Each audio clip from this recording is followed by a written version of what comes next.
Howdy, proponent. Lonely Brony signing in. I'm just gonna start from the beginning here. Oh, by the way, sorry for the picture.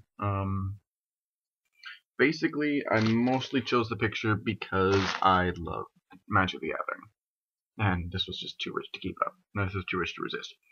Beginning. Trixie didn't. Oof. I'm sorry, I'm tired. Trixie didn't know what this was, but somehow she ended up. She didn't know how this was, but somehow she ended up in Ponyville. Something was wrong, though. The sky was dark, the streets deserted, the whole atmosphere wrong. What the hell? Trixie said to herself and looked around. Up ahead she saw what looked like a crowd of ponies gathered around the town square. Was there some kind of show going on? She trotted over to the crowd, immediately noticing the dark atmosphere. This pony has been charged with practicing dark arts here in Ponyville, the mayor proclaimed. We allowed her into our home, but the elements of harmony revealed her for the monster she is, and we were proud to deliver her to us. Such a vile creature mustn't be allowed to live, so it is up to us to destroy this beast ourselves. Beast? Trixie asked. She had to see this for herself, so she forced herself into the crowd. What kind of mare actually earned the title of monster? That's when she saw it. Forced onto her hind legs by two ropes tied by her forelegs, her horn chiseled off, and standing on top of a pile of wood, was Twilight Sparkle. Trixie was horrified. They were going to execute her. No! No! Trixie screamed, and ran over to save her, but Twilight's friends actually galloped in front of her, blocking her way. What are you doing? She's your friend, Trixie cried out. That monster isn't our friend, Rainbow Dash said sadly. What? She said, stepping back. She killed Princess Celestia, and she planned on doing the same to us next. We were just doing our jobs as the elements of harmony. I can't believe I'm hearing this. You think she's a monster? Not think. No. We don't like this any more than you do, but this has to be done. This is too much for Trixie. Why are they doing this? Why? Trixie! Twilight called out. Trixie looked up and saw the flames rising. Help me! Twilight! Twilight! Get out of the great and powerful Trixie's way! We can't let you do that, Trixie. We can't let this monster live. Stop calling her that! She's not a monster! Twilight! No! In the end, she couldn't get back in time. The flames rose too high. It was too late. Twilight was... Trixie awoke with a start. A few seconds she just sat there taking in what she saw. Her hooves were shaking from the nightmare she just had. It felt so real. Why was that? She looked up and almost had a heart attack. She saw a ghost. No, a spirit. But why was... The spirit tilted its head, as if confused, but then floated to Trixie's door. It stopped and looked at Trixie. Did it want her to follow it? Trixie slowly got out of bed and approached the door. Sure enough, the spirit began to fly off again. Was this related to the dream? She followed the spirit back to Ponyville and eventually stopped by Twilight's library. Okay, now Trixie knew this was related to the nightmare. It was pointing to a mattress in front of the door. Was there something there? Using telekinesis, she moved the mattress aside and saw a small key. Is this the spare key? Trixie asked the spirit, who nodded. You want me to go inside, don't you? The spirit nodded again, this time faster. Was it happy? And floated into the library. Trixie used the spare key and opened the door. Once inside, she saw the spirit was making its way to the basement. This was getting scary, but Trixie had to see this through. She knew a warning when she saw it, and that's exactly what it was. What she saw in the basement would stay with her forever. It was Twilight, lying on the floor. All four of her legs were in shackles. Trixie watched in shock as the spirit slowly made its way into Twilight, and actually went inside her. Her eyes opened immediately, and she looked up at Trixie with a saddened smile. Trixie, you saw me. That spirit was you? Astral projection. Took me a whole year to master, but it allows me to move outside of my body. What the hell is all this? Who chained you to this wall? My friends. They did this to you? Why did they do this? They found out that I was the one who petrified Celestia. What? That was you? She called me a monster. Everyone thinks I'm a monster. That's why I'm in chains. Even my own friends. You turned Celestia to stone? Trixie asked, actually amazed. Not even a princess was a match for her. I understand if you want me dead too, but I was hoping that I could count on you to help me. What do you need me to do? You'll help me? Of course. I'll never see you in anything. I'll never see you as a monster, Twilight.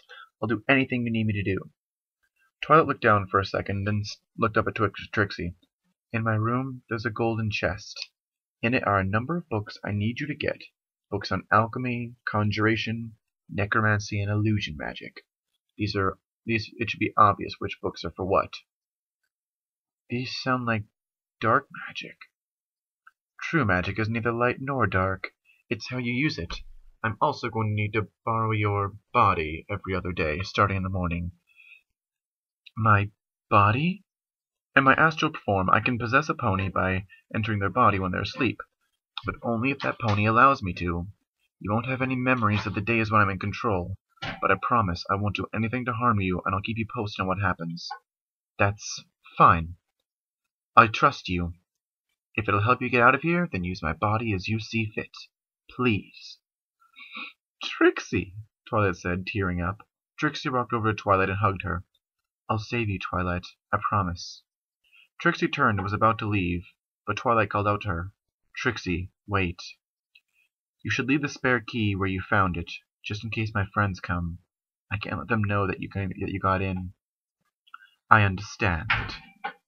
As Trixie exited the room, Twilight's happy smile faded into a more menacing grin. It was too perfect. She didn't expect Trixie to go this far. As long as things went the direction they were going, she would be out in a matter of days. I just need to get stronger, and then I'll get out of here. I'll get you too, elements of harmony, she said, her eyes glowing a sinister red. Chapter 8. I Want to Make You Love Me. It's gotta be great if it's got a title like that. I mean, come on. Before I switch over, quick note. No quick note. Concentrate. Rarity said to herself as she allowed the magic to flow from her horn. Eventually she let the magic burst out and flow into the statue in front of her. She opened her eyes, hoping for a change, even slight. But her heart sank when she saw no change in that which was once Celestia. She sighed and sat down, and rubbing her eyes in frustration. That was the 10th dud, she said to herself. Soon after they changed Twilight in the library basement, Rarity and Spike relocated to Canterlot so they could work on trying to release Princess Celestia. They knew it was going to be difficult, but more and more she was beginning to feel like there was nothing she could do. It was Twilight's specialty. Sure, Rarity was a unicorn, but the strongest spell she ever cast was a gem locator spell. The only other unicorn Twilight knew and trusted. Deep down, she knew that Twilight honored her for giving her this responsibility, and not just to an official unicorn in Canterlot. Twilight trusted her, and she wasn't about to betray that trust. No luck, huh?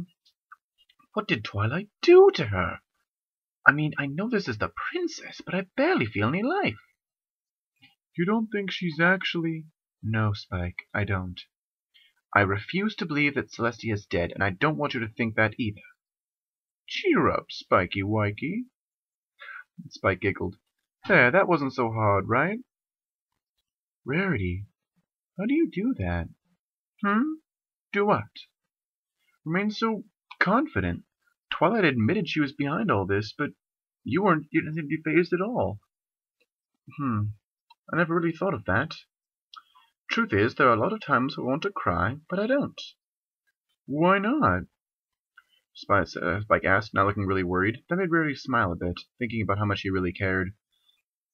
I guess that's because crying won't fix anything.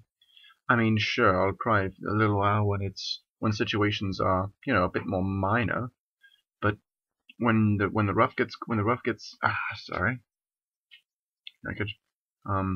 the going gets rough, the rough get going. Besides, Equestria's counting on us. Sure thing. Spike nodded. He ran off to go collect the next set of spells for Rarity's test. No, what? Yeah, for Rarity's test. Interesting. Once outside of the castle, he stopped and looked down. Spike was trying hard to stay strong too.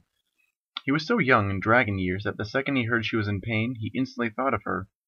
He had been older, and if he had been older, he might be the perfect boyfriend. Hell, even now. But she wouldn't tell him that yet. Oh, I see. Okay, I need to interrupt right here. I just love all the shipping in this. I mean, there's a decent amount of shipping in this, but I like it. All the couples, they're good couples. I like them.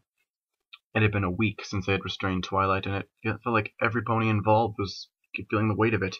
Applejack spent most of the time in the library watching Twilight, who, according to Applejack, had become very quiet and withdrawn.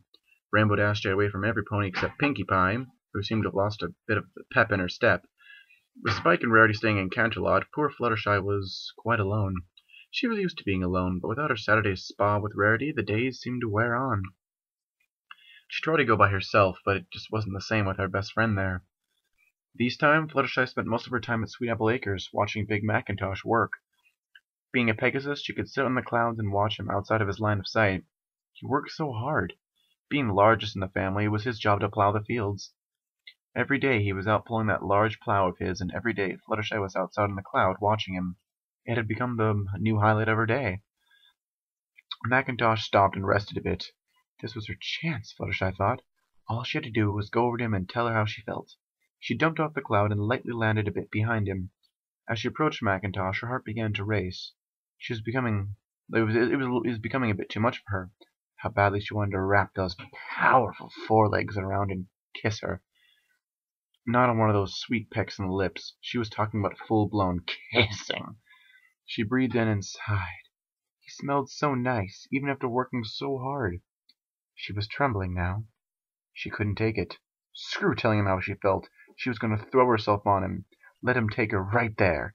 She didn't care who saw them. Truth was, she wanted some pony to see them. Yes, yes.